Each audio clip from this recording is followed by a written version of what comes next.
Hello. In our Alma 605 class today, we're going to see some configuration options related to fulfillment. We'll look at the fulfillment unit, terms of use, and more. I'm moving to Alma, and from the Alma menu, I'm going to move down to the fulfillment configuration menu. We can see on the screen that we have many options for configuring Alma in relation to fulfillment. Elements related to library definitions, patron configuration, course material, resource sharing, etc. We're going to look today at configuration related to physical fulfillment. I'm going to start by looking at the terms of use and policy options. Excuse me. So you can see that we have the option of defining different terms of use.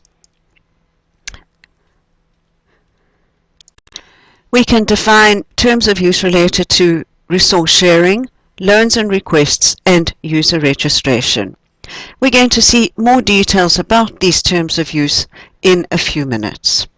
I'm going to go back, and we're going to take a look at fulfillment units. Now, it's possible to define any number of fulfillment units, and fulfillment units are basically locations, groups of locations that share common circulation policies. So you can see I have as an example a regular circulating material, limited circulating material, something for reserves, something for multimedia, etc. From the Actions button, I'm going to edit the regular fulfillment unit. So we can see summary information about the fulfillment unit here. On this tab, I could define or see the locations that are linked to this particular fulfillment unit, but I'll move across to the Fulfillment Unit Rules tab. And here we can see the option of being able to define rules that will tell us how circulation should work for this particular fulfillment unit. We can see that we have the option of adding a rule, and we can see a number of rules that have been defined. So we have high priority loans as an example, guest loans, 3-week loans for everybody, etc. I'm going to edit the 4-week loan rule. We will see we have the name and description if relevant, and we can see that as an input parameter, I can define a number of options. I have defined an item policy as my input parameter. It must equal the value of 4-week loan, but I could choose to add an additional parameter, or I could have chosen another parameter, for example, by material type or by process type.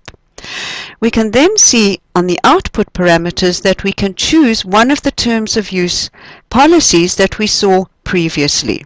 And we have here as part of our policy definition a 4-week loan.